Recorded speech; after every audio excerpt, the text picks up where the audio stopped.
자, 지금 여기 이 과원은 제가 지금 이제 촬영하기 전에 한 바퀴 돌아봤는데요. 굉장히 깨끗한 그런 상태로 지금 관리가 되고 있습니다.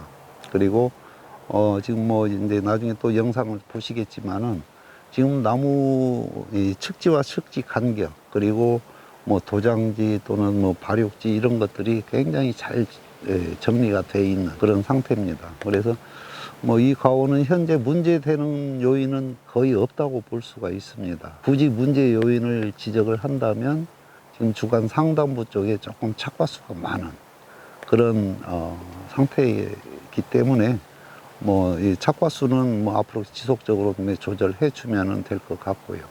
그래서 지금 현재 이 가원은 뭐 특별한 문제는 찾을 수 없을 정도로 굉장히 관리가 잘 돼 있는 그런 상태입니다. 그리고 지금 여기 보면은 뭐 수세가 상당히 안정되어 있는 상태이기 때문에 뭐 과원 전체를 둘러봐도 하계전정을 뭐 강하게 했다 이런 느낌은 전혀 들지 않는 그런 상태라고 볼 수가 있습니다. 지금 이제 금년에 특히 뭐 냉해나 또는 해거리에 의해서 착과수가 좀 부족한 그런 과원들이 상당히 많이 있습니다. 그러므로 인해서 수세가 굉장히 강해진 그런 과원들이 상당히 많이 있습니다. 자, 우리가 이 하계전정은 상당히 적극적으로 하는 경우가 많이 있습니다. 그런데 이 하계전정을 어떻게 하느냐에 따라서 과일의 품질이나 또는 과일 크기, 착색, 당도 향상 이런 데 미치는 영향이 상당히 크다고 볼 수가 있습니다. 네, 우리가 이론상으로는 하계전정은 뭐 7월 달에 많이 해라 이렇게 지금 돼 있습니다. 그런데 아마 많은 분들이 경험하셨을 겁니다. 7월 달에 강한 하계전정을 하면 어떻게 될까요? 예, 과일 비대가 굉장히 둔해지죠. 저는 하계전정을 3단계로 구분을 해서 지금 하고 있습니다. 1단계, 2단계, 3단계. 자, 1단계는 보통 뭐 지역에 따라서 이제 개화기가 다르기 때문에 약간의 시기적인 차이는 있습니다만은 평균적으로 봤을 때 1차 하계전정은 착과 이후에 1차 적과 하기 전 이때 이제 뭐 수관 내부 상태나 또는 결실량 이런 걸 봐서 전정을 좀 하계전정을 좀 적극적으로 해 주실 필요가 있습니다. 그래야 적과하기도 용이하고 또 그 시기에는 물론 생육 초기에 새로운 잎들이 계속 만들어지면서 양분 생산을 많이 해서 수채 생장도 도움을 주고 과일 초기 비대 또는 이제 마지막 세포 분열 이런 데도 도움을 주고는 있습니다만은 그래도 결실량이 부족하고 수세가 강한 그런 나무들은 요 시기 즉 5월 상순에서 5월 하순까지 약 한 달 동안 가장 적극적으로 하계전정을 해주면 수세 안정 효과도 물론 상당히 높고 그리고 일단 적과하기가 편하죠. 수관 내부가 환해지면 적과하기가 편합니다. 그래서 이 시기에는 가장 적극적인 하계전정을 해 주실 필요가 있습니다.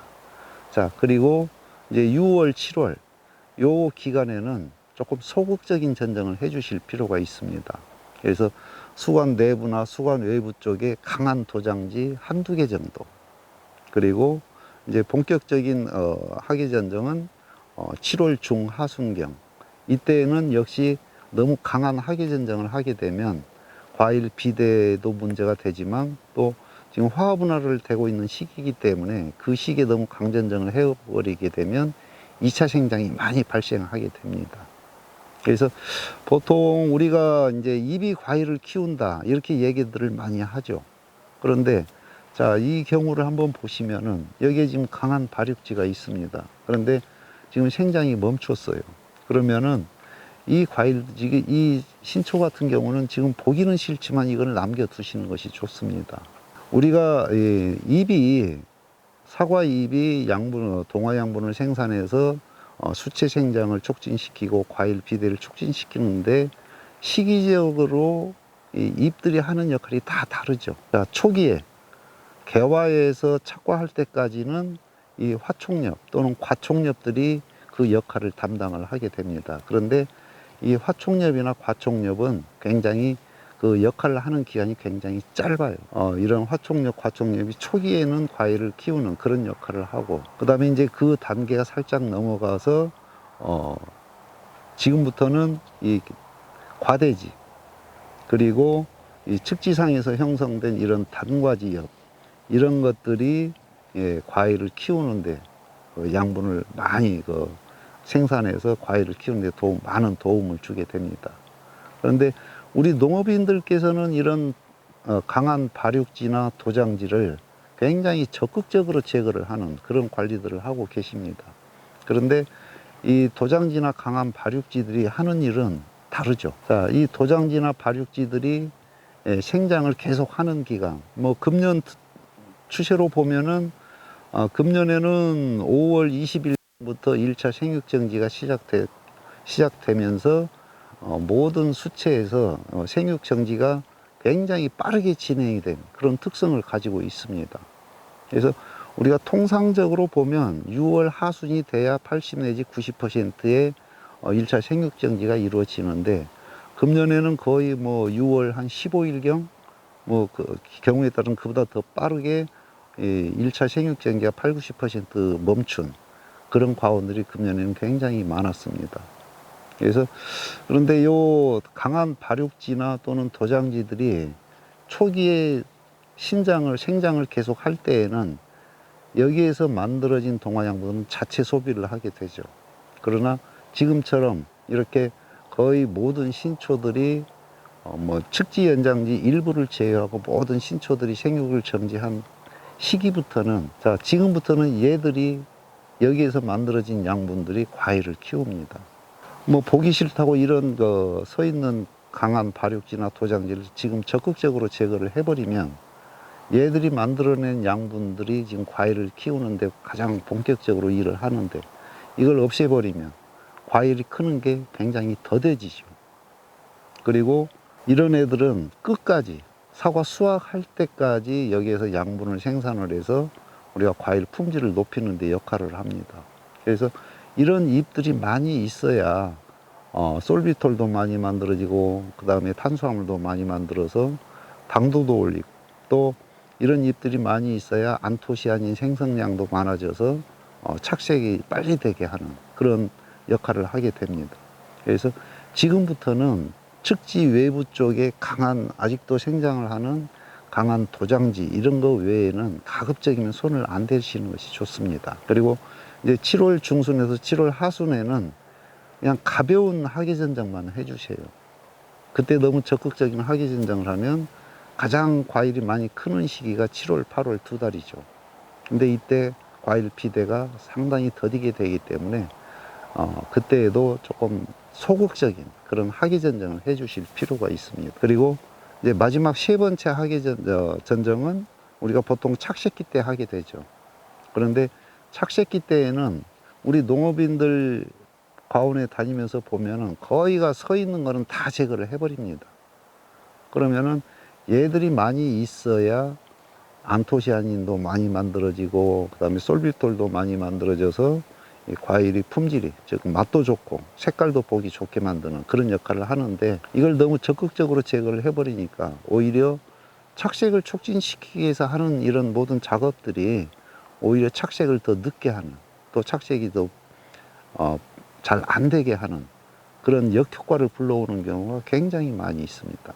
그래서 우리가 무조건 이런 강한 발육지나 도장지라고 해서 무조건 제거할 게 아니고, 내 나무 상태, 내 과원 상태에 따라서 뭐 착과량이 많으면 이런 것은 더 많이 둬야 되죠. 특별히 햇볕이 투과하는데 방해를 받지 않는 정도라면 이런 강한 발육지들 또는 뭐 도장지도 가급적이면 많이 남겨서 과일 뭐 크기나 착색 또 당도 향상, 즉 내 외적인 품질뿐만이 아니고 내적인 품질까지 향상할 수 있는 그런 수채를 만들어 주시는 것이 굉장히 중요하다고 볼 수 있습니다. 그래서 하계전정은 초기에 적과하기 전에 좀 적극적으로 해주시고, 1차 적과가 마무리가 된 상태에서는 조금 소극적으로 뭐 전정을 하시더라도 한꺼번에 하는 것보다는 수시로 다니면서 뭐 3차례, 4차례 나눠서 이렇게 해주시면은 아마 과일 비대되는데 그렇게 큰 영향을 받지 않고 수채 관리를 할 수 있지 않을까 이렇게 보고 있습니다. 자, 그리고 지금 뭐 상단부에는 좀 과일이 좀 많이 붙어 있는 그런 상태입니다. 그런데 우리가 이 결실량에 따라서, 즉 착과량에 따라서 내년도에 과일을 달 수 있는 화분에 미치는 영향이 상당히 크죠. 지금 우리가 일반적으로 이 해거리를 결정하는 요인은 만개 후 40일이면 결정이 된다고 볼 수가 있습니다. 이론상으로는 만개 후 30일 안에 뭐 1차 적과를 마무리 지어라 그렇습니다. 그러나 한 40일까지는 크게 영향을 미치지 않는다 이렇게 보고 있습니다. 그래서 우리가 1차 적과를 얼마나 빨리 끝내느냐에 따라서 그 다음에 과일을 달 수 있는 꽃눈이 얼마나 잘 만들어지느냐 아니면 적게 만들어지느냐 그런 것을 결정을 한다고 볼 수가 있습니다. 즉 만개 후 40일 안에 무조건 어떤 경우라도 1차 적과는 마무리 지시는 것이 좋습니다. 그래야 이 과일 안에 있는 종자들이 지베렐린 생성량이 급격하게 줄어들기 때문에 그래서 1차 적과를 가급적이면 빨리 해주시고 그 다음에 이제 1차 적과가 마무리가 되고 나면 2차 적과도 가급적이면 빨리 추진을 해 주시는 것이 좋습니다. 그래서 이 과일 내에서 생성되는 이 지베렐린이 과일을 자꾸 덜어줌으로 인해서 지베렐린 생성량을 좀 줄여서 화합분화 되는데 도움이 받을 수 있도록 그렇게 관리를 해 주시는 것이 좋습니다. 그래서 지금 이렇게 과원들을 다니면서 보면은 이 나무는 내년에 해거리를 하겠구나 그런 과원들이 굉장히 많이 있습니다. 즉 1차 적과는 빨리 마무리했다 하더라도 지금 현재 2차 적과나 마무리 적과가 아직도 미진한 그런 과원들이 굉장히 많이 있습니다. 그런 과원들은 지금이라도 뭐 적극적인 좀 적과를 해서 내년도 과일 달 수 있는 꽃눈이 좋은 꽃눈이 많이 확보가 될 수 있도록 그렇게 적과 관리에 좀 신경을 좀 많이 써 주시기 바랍니다.